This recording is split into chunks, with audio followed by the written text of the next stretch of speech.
오늘 정가 이슈를 함께해 주실 네 분을 모셨습니다. 김성환 시사평론가, 김병민 경희대 교수, 박상윤 변호사, 그리고 정일재 변호사입니다. 안녕하십니까? 네, 안녕하세요. 안녕하세요. 임종석 남북 정상회담 이제 준비위원장이죠. 조금 전에 브리핑을 해서 보니까 어느새 남북 정상회담 열흘 앞으로 다가왔습니다. 그런데 말이죠. 의회 파격을 북한 측이 제시하고 있는 게 아닐까 싶은데요. 특히 이제 금요일에 김정일 위원장 그리고 문재인 대통령 간의 한 라인이 깔린다고요? 네, 지난번에 우리 특사단이 북한을 방문했을 때 나왔던 자료기도 했습니다. 이 남북 정상회담 직전에 전까지는 이 한 라인을 개설하고 적어도 한 번쯤에 통화를 한다라는 게 나왔는데요. 실질적으로 평창 동계올림픽에서 있었던 이 남북 간의 교류 등에 대해서 나름대로의 축하 메시지를 서로 전하지 않을까. 그리고 이 정상회담을 앞두고 이 대한민국과 북한 간의 예술단 교류 등에 대한 일부의 교류 행사가 있었기 때문에 여기에 대한 사전적 의미로서 어느 정도의 안부를 주고받는 그런 한 라인 개설이 되지 않을까 싶고요. 네. 이 정상관, 특히나 청와대에 개설이 되고 북한의 노동당에 이 개설되는 한 라인은 사실상 역사상 처음 있는 일이기 때문에 이러한 부분들에 대한 의미성을 강조하지 않을까 생각이 됩니다. 네. 정상회담에 앞서서 뭐 첫 통화까지 한다면 상당히 빅 이벤트가 될 것 같은데요. 만약에 역사적으로 통화를 하게 된다면 어떤 얘기를 하게 되나요? 글쎄요, 아마 제가 볼 때는 통화해서 네. 남북 정상 간에 굉장히 중요한 이슈들을 다룰 것 같아 보이지는 않습니다. 일단은 인사를 하겠죠. 여보세요? 하고 잘 들리십니까? 하고요. 그렇죠. 인사를 하겠죠. 네. 인사하고 서로 간에 앞으로 좀 잘해보자 이런 인사의 덕담들이 오고 갈 가능성이 이제 높고요. 네. 굉장히 중요한 사안에 대해서 중요한 결정들을 하는데 남북 정상 간에 만나지도 않은 상황에서 어떻게 둘이서 전화 통화를 하면서 그걸 결정할 수 있겠습니까? 네. 그거는 아마 제가 볼 때 현실적으로 어렵고요. 다만 이제 그 남북 정상 간의 한 라인을 갖고 있다고 하는 것은 이 남북 간에 유사시에 발생할 수 있는 굉장히 위험천만한 상황들이 그동안에 많이 있지 않았습니까? 그쵸. 그런 것들을 정상 간에 직접 소통하고 조율할 수 있고 더 급변 사태가 발생하지 않도록 조절할 수 있다고 하는 그런 아주 튼튼한 안전장치를 갖는다는 것이 하나의 의미가 있고요. 네. 또 하나는 앞으로 이제 이번에 정상회담을 하고 난 다음에 뭐 북한하고 우리하고 미국하고 3자 회담을 하든 간에 어떤 방식으로든 계속 남북 관계에 있어서 평화 정착의 노력이든 뭔가를 계속 해나갈 거란 말이에요. 그렇죠. 그럼 이번에 정상회담을 하고 난 다음에 이후에 그 합의 내용들이 제대로 실천되고 되는지 안 되는지 실천되는 과정에서 뭔가 문제가 발생했을 때 그것들을 정상들이 좀 조율하거나 이러는 역할들을 할 수 있지 않을까 하는 기대를 해봅니다. 네. 오늘 임종석 실장의 브리핑 중에는요. 설마 했는데 진짜 이루어지나요? 리설주도 동반할 수 있을지 협의 중이라고요. 네, 사실 리설주 같은 경우에는 그 북한으로 봤을 때 퍼스트 레이디라고 볼 수 있는데 북한 입장에서는 김정은 위원장을 정상 국가의 정상 리더다라고 보여주는데 가장 적합한 인물이라고 볼 수 있습니다. 일단 뭐 외모가 수려하면서도 성격도 쾌활하고 또 대외적인 이미지도 아주 좋기 때문에 네. 그간 굉장히 그 리설주 여사의 최근 행보를 보게 되면은 김정은 위원장과 같이 동행하면서 아주 좋은 역할을 많이 했거든요. 실제로 3월 5일 날 대북 특사단 만찬에도 동석을 했고 그 이후 3월 28일 날 김정은 위원장과 방중했을 때도 동행했습니다. 게다가 4월 1일 날은요. 남충 예술당 공연을 함께 관람하는 모습까지 보여줬는데요. 또 이번에는 4월 14일 날 또 그 북한을 방문한 중국 예술단을 또 공연할 때는 단독 관람하면서 굉장히 퍼스트 레이드로서 아주 그 활발한 행보를 보이고 있는데 네. 그렇기 때문에 아마도 이번에 최초로 물론 남북 정상회담이 여러 차례 이루어졌지만 정상 간의 대화만 있었지 퍼스트 레이디 간의 대화는 없었단 말이죠. 그런데 이런 그 연속적인 일련의 행보를 봤을 때는 그 리설주와의 퍼스트 레이디 회담까지 이루어지게 된다면 사실 그 그림으로 봤을 때 그리고 내용면에서 봤을 때 아주 금상첨화하지 않겠습니까? 그러니까 그런 부분이 이루어질 가능성에 대해서 조금씩 점쳐지고 있습니다. 네. 화면에 보이는 리설주는 독자 행보를 시작을 했습니다. 북한에서는 조선중앙TV를 통해서 존경하는 리설주 여사로까지 수식어를 붙이지 않았겠습니까? 이 중국의 예술단 발레 공연을 했는데요. 리설주가 단독으로 또 김정은 부부가 한 번 관람을 더하는 환대를 보였습니다. 그 장면으로 보시겠습니다. 존경하는 리설주 여사께서 당과 정부의 간부들과 함께 제31차 4월의 봄 친선예술축전에 참가한 중국 중앙발레무용단의 발레무용국 취재를 관람하셨습니다.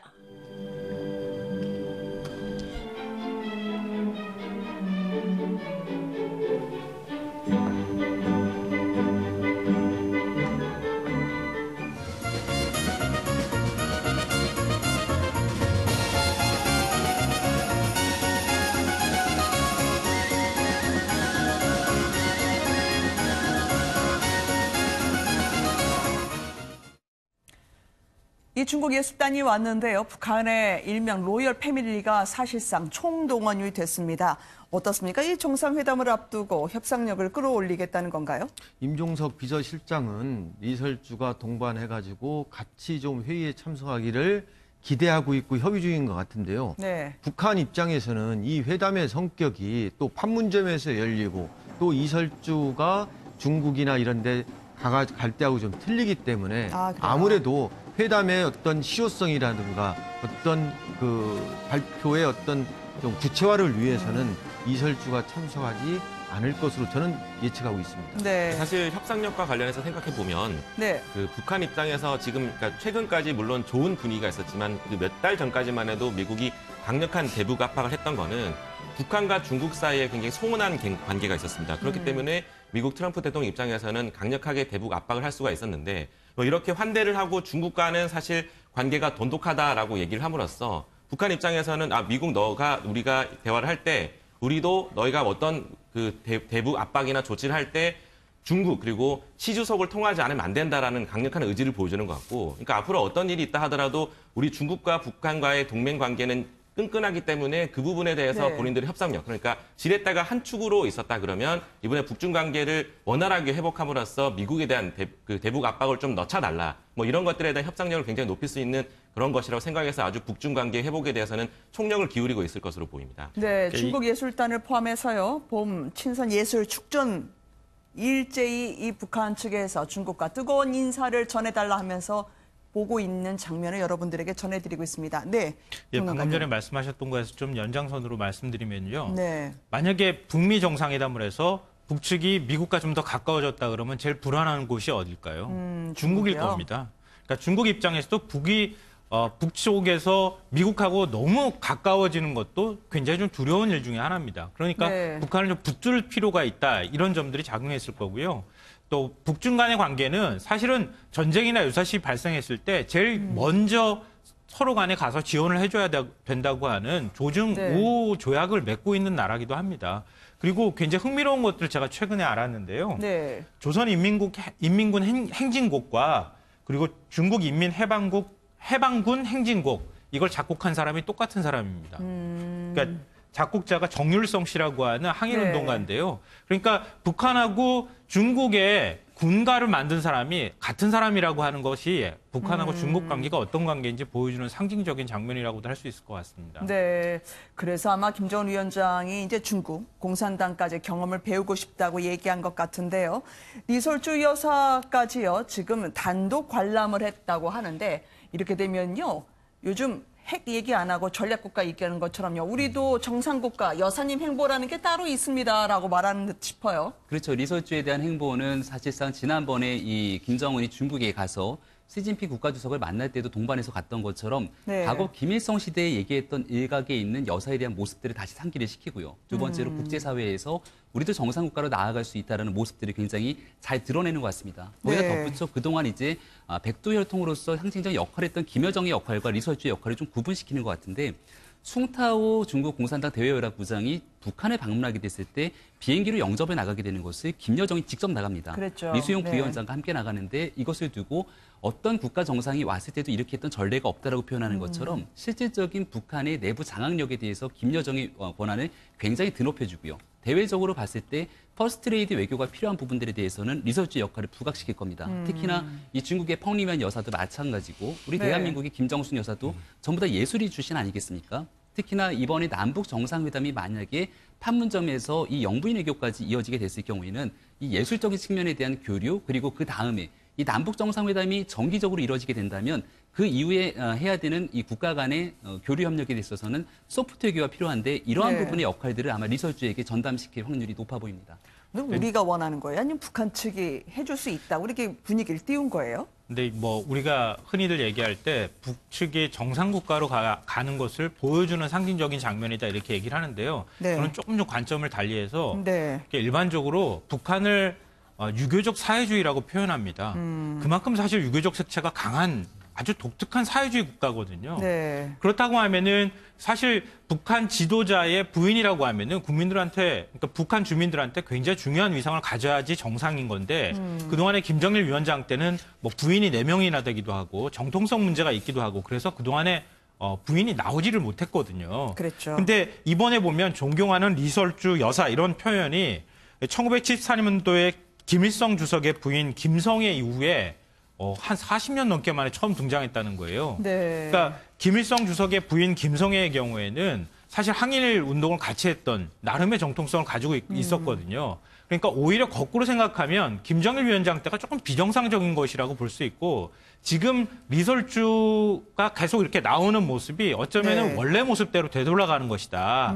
그렇기 때문에 지금 이렇게 자꾸 모습들을 드러내는 것 자체가 네. 앞으로 외교적인 측면에 있어서 우리가 해석할 때는 굉장히 긍정적인 메시지라고도 볼 수 있을 것 같습니다. 오히려 네. 자꾸 숨으면 더 안 좋잖아요. 아, 지금, 그래서 예, 예. 남북 최초로 퍼스트 레이디 회동이 이루어질까라고 하는 추정이 계속 나오는 거고요. 실질적으로 이번 정상회담을 통해서 기대하고 있는 것은 핵 폐기와 네. 또 이제 그 북한의 입장에서는 경제 제재를 풀어달라. 내지는 뭐 개성공단이나 금강산 관광을 재개해달라. 이런 문제인데 과연 이러한 정말 이런 이슈를 과연 이번 네. 정상회담에서 나올 수가 있을까? 그리고 합의를 도출할 수 있을까? 이게 이제 가장 큰 문제인데 제가 볼 때는 이설주를 존경하는 뭐 여사라는 표현을 썼다는 것은 김정은이가 좀 자기의 어떤 대외적으로 이제까지 이미지를 갖다가 좀 네. 변화하기 위한 어떤 그러한 시도가 아닌가. 지금 그 트럼프 대통령이 미북 정상회담 수락한 이후부터는 네. 핵무기, 뭐 보유국 이런 용어를 핵이라는 용어를 안 쓰고 전략국가, 전략적 지위라는 얘기를 쓰거든요. 그런 반면에 비핵화란 말도 또 아직 안 쓰고 있기 때문에 뭐 정상회담 이후에 군사대결 종식 선언 이런 선언 얘기를 하면서 정말 변하는 걸까 아니면 보여주기 위하는 것일까라는 부분은 아직까지 다들 반반이신 것 같아요. 예년과 달리 김일성 주석 생일을 상당히 차분히 치렀거든요. 이 군 쪽을 다 제외를 하고요. 네, 맞습니다. 당 차원에서요. 저 의도는 뭘까요? 금수산 태양궁전에서 맞이했던 참배의 장면들을 보게 되건데 군에 대한 인사들을 대거 물렸던 과거의 그러니까 군 인사를 대거 참석시켰던 과거의 모습과 누렸던 현재의 모습이 다른 부분을 볼 수가 있고요. 태양절은 모든 사람들이 잘 알고 있는 것처럼 김일성의 생일입니다. 그러니까 이날에 맞추어서 그동안에 핵과 미사일에 대한 여러 가지 도발을 맞춰왔던 게 사실인데 최근에 들어서 군에 대한 여러 가지 모습들이 뒤로 물리게 되죠. 그 결국은 북미 정상회담을 앞두고 있는 정상국가로 나아가기 위한 회담의 포석이다라는 표현이 있고요. 여기에 대해서 지금 군의 제1인자는 군의 총정치국장인데 김정각 정치국장 같은 경우도 얼마 전에서 결국은 국무위 부위원장 자리에서도 들지도 못했던 상황들을 보건데 네. 군의 역할을 최소화시켜 나가면서 그러면서도 당의 역할을 강화하고 결국 김정은 중심의 체제를 강화하는 상태 속에서의 이 정상회담을 치려는 의도로 보입니다. 네. 깜짝 제안이 열흘 뒤에 있을 것 같습니다. 과연 그 안에 진심이 있을지는 또 그날 보면 알려질 것 같습니다.